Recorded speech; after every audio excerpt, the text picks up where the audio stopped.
Moving on to the Tour de France, going to hear from Sean Kelly in a couple of minutes' time. We'll talk as well, play you just a clip from Paul Kimmage speaking at the weekend about Chris Froome. And in the meantime, though, here's somebody who's taken the soup and has decided that I love the Tour de France.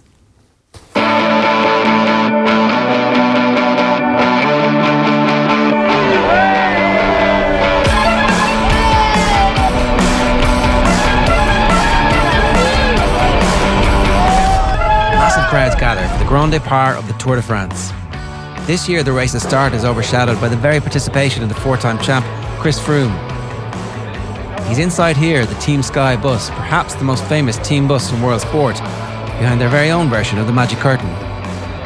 There's clear tension in the air as Sky know they face negativity and outright hostility from the French crowds who've had enough of their marginal gains, their TUEs and their excuses. Before the race, the tiny, emaciated frames of the cyclists make their way from the bus to sign on in front of the crowd. An unforgiving and very public forum.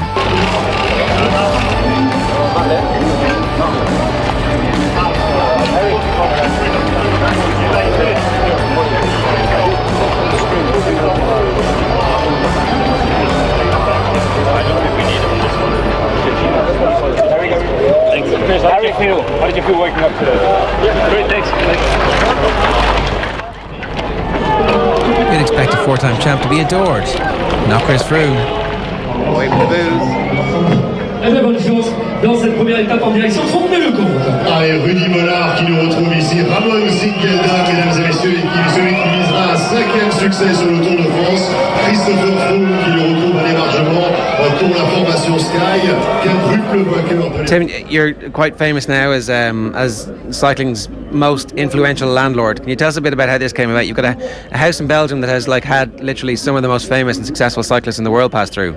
Yeah, I got a house in Belgium. I live in Belgium, and it's sort of like a place where young cyclists can start their career racing in Belgium. And most famous guy that stayed there was certain Chris Froome. Mark Cavendish has always been there when he was starting his career, so they're probably two of the most famous. How does this happen? How do you get into it? And do you provide a mentorship role, or is it just a house? Is it just a place to live? What's the relationship? It's a little bit of everything because it depends if they come. Sometimes teams come, sometimes individuals come. So the thing is, what you have to imagine, if you are a cyclist, you have to imagine it as if you're a jockey. If you're an English jockey, you go to Newmarket. If you're a cyclist from anywhere in the world, really you end up somehow in Belgium, because literally you can race 5 times out of 7 a week, and if you do well in those races, you can get picked up by Pro Tour teams. So I help the riders enter races, what races to do. I know quite a lot of the teams where they can move on, but normally they start at the very low level and just work their way up with results. So when they come to you, they've no contracts generally, or have some of them already made it that far? No, they'll have no contracts. They'll all be amateurs. They might be on a little Belgium team.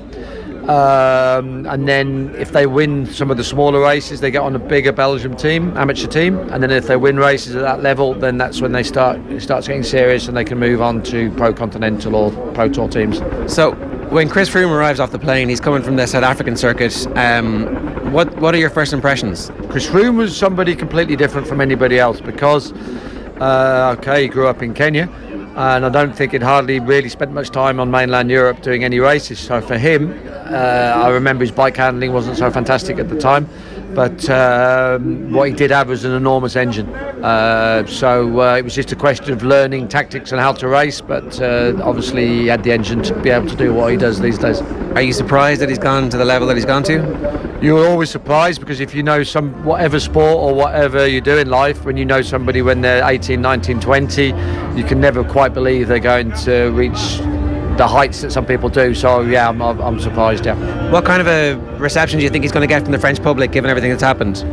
It's going to be interesting. I don't know. I think whatever, it's been a complicated few months for cycling, so we'll just have to wait and see. I imagine he won't get the greatest reception, to be honest. What's the tour like, and kind of where does it sit at the minute? Because there is a sense that so Floyd Landis has a piece coming out this week in an Irish newspaper where he's actually saying the issue isn't really with Froome. He had almost this very same issue 5 days before the tour. They threw him out for his testosterone positive, and he's making the case that if he had deep pockets, he would have been able to blow up the drug testing system in WADA pretty much the way that Froome has done, and that actually the riders are quite small aspects of everything that happens here. And we're here as part of the caravan today, and you begin to get a sense of just how big the event is. The event is too big to fail, but the riders are kind of like... Yeah, I mean, the truth of the matter is the Tour de France is an institution in France. It's much bigger than the riders themselves. Riders, really, if you're honest, they're cannon fodder and they'll come and go, but the Tour de France will always survive.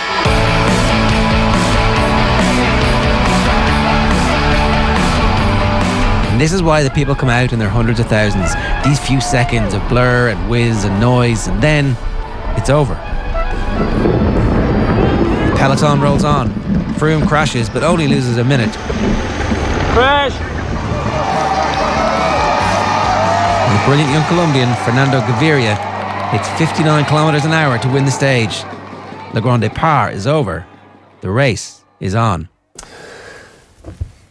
So the guy I'm talking to in the middle of that is Tim Harris, who was a professional cyclist in the 1980s. And I actually started the interview by giving out to him because Tim won a criterium in Cork in 88 or 89. And, you know, you're not supposed to win. The Irish lads are supposed to win. They're always generally fixed. He was like, screw you. He says he still has this beautiful piece of Waterford crystal back in his gaff. But that story about the house, you can do a bit more reading on that. Wiggins lived there. Mark Cavendish lived there. They come as... I don't know why Wiggins would have been there. It might have been before he was a track cyclist even, but like it's just a... In Belgium? Yeah. Just get used to cobblestones basically, is it? Well, I didn't know this either, but like even now, maybe this is going to change in the next week or so, but cycling is a more popular sport in terms of numbers, participation, viewing and anything else than football. So in every little small town and village, there is an annual big race. So there are thousands and thousands of big, proper competitive bike races. That was the point he was making about going to Newmarket. So you go there and you race and you get better and you get better and you get better and you're kind of, that's where you get scouted if you're any good by the smaller teams, and then the bigger teams come and scout the small teams. So now I kind of didn't understand how that whole process worked. If you're like a young cyclist, Belgium is the place to go to. So he had a gaff and somebody asked to stay and he stayed for a while, and then suddenly other cyclists kind of heard it, and then teams started to stay, and it was like, okay, I can just do this. But he also had this amazing footage, and I don't know if it's on YouTube or not, but I'm going to try and dig it out, of Fernando Gaviria, who the night before he had predicted would win that first stage. And then Gaviria obviously goes and wins the first stage. But he's got this amazing footage of him and his buddy on a training run with Gaviria where they're like doing... You know, he's doing sprints and it's like up to 50, up to 60, up to 70, up to 80, and it gets to 100 kilometers an hour. Gaviria is like right on his bumper. Now, not for very long, but for long enough for the speedometer to go to 100 and for him not to be broken straight away, and then obviously the car wins and Gaviria comes away.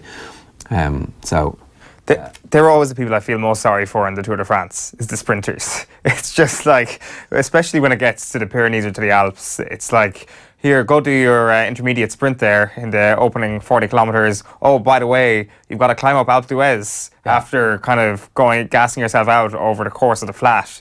Like, that must be the most agonising thing. It's agonising for everybody going up through those climbs, but for those sprinters who've actually got to focus on that and then make the climb, because otherwise it doesn't count if you don't finish the stage or if you get left too far behind.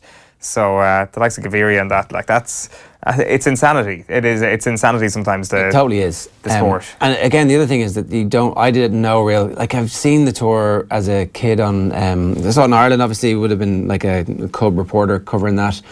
And also on my French exchange, went to for the day, and you're like, but I have vague memories of it, but no sense of just how big cultural phenomenon the whole thing is. We were there with Skoda, who brought us over, and they have the green jersey sponsorship, but so there's loads of branding and stuff, but the access that they get because of that is pretty phenomenal. But you do actually see people along the road who are like waving at you because you're in a Skoda car and you're like, this is mad. So it clearly works for the country, it works for the small towns who pay the Tour to bring the Tour through the town, or particularly to start or finish, you pay a huge heap of cash to the tour organisers, and that's the point about it being too big to fail, which is both good and bad. It's great in that you have this institution which is always going to be there, and the bad of it is that the tour organisers don't really want that much about the stories of the riders who might be up to no good exposed. So a complicated event. Yeah, for sure. Like, I mean, even if you look at the last 24 hours and Greg Van Avermaet in the yellow jersey now for the BMC cyclist, like, obviously there's been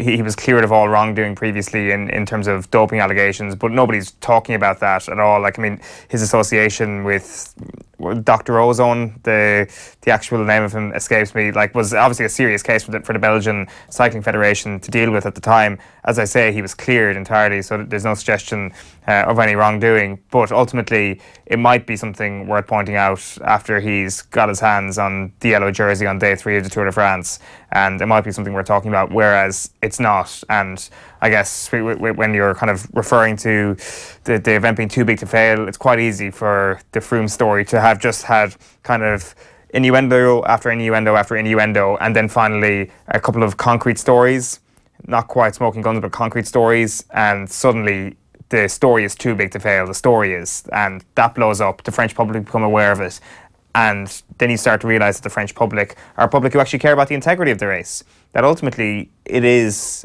semi to do with coverage.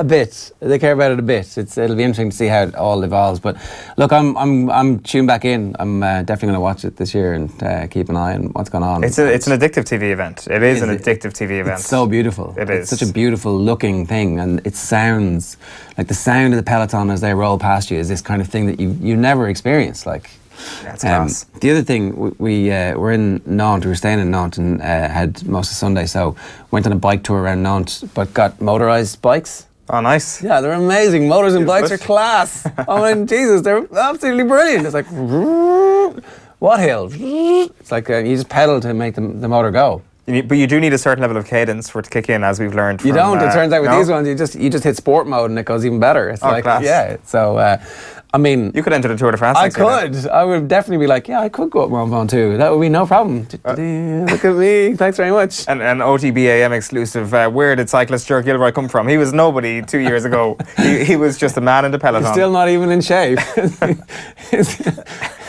He's 100 kilos heavier than Chris Froome, but he's beating him up these climbs. I could do that. I could definitely do that. It's not that ridiculous. Come on. No, I mean, it is. It's very outlandish. But like, not entirely impossible. Right, here's Sean Kelly talking about the heat being taken by Chris Froome and Team Sky on Eurosport. Broadcasting to a very small part of the Eurosport audience with this, but have a look. When you're so dominant in an event as big as the Tour de France for many years, as Team Sky and Chris Froome have been, well, then you're going to get that. And we know in football, Man United, they all have their ABU.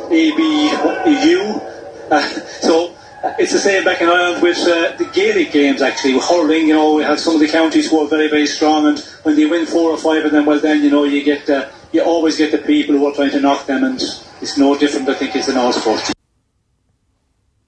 That's it. Kind of neglecting the actual reason why they're being booed, why he's being targeted by fans. Because they're British. That's the actual reason, isn't it? It's because they're British, or because he's so successful. Like, yeah, that's it's an incredible thing to say. Maybe it was just on the spot or something like that. I mean, they've got a lot of time to fill. He's sitting in a box at the end of the stage, watching on TV, going, okay, it's a flat stage, it's the opening day, I've already said everybody's really nervous. How long we got? 4 hours left of this shit. What am I going to talk about? It's hard. It's definitely a tough job.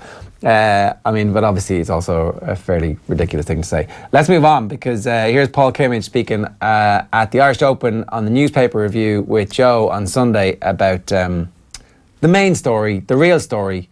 Froome, not that good a cyclist a while ago.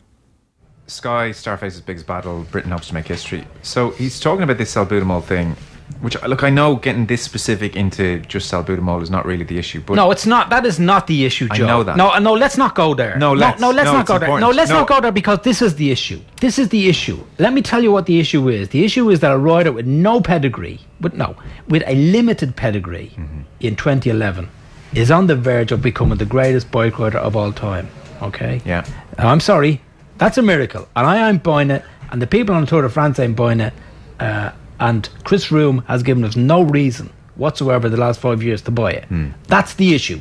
Now, you can dress it up with salbutamol and get into the science of this and that. Yeah, you know, that's actually very convenient for Chris Froome and his fans because everybody is blinded by science. But no, that is not why he is being booed.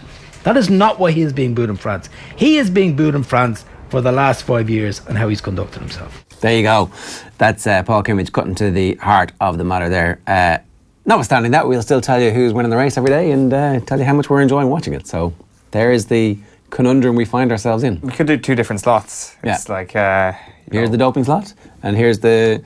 We're ignoring the doping, and here's the... Wow, look at that amazing racing. Look at how fast they're going. Record speeds. It's amazing. Lovely bike handling, lovely statues. Yeah. Now on to the real stuff. Yeah.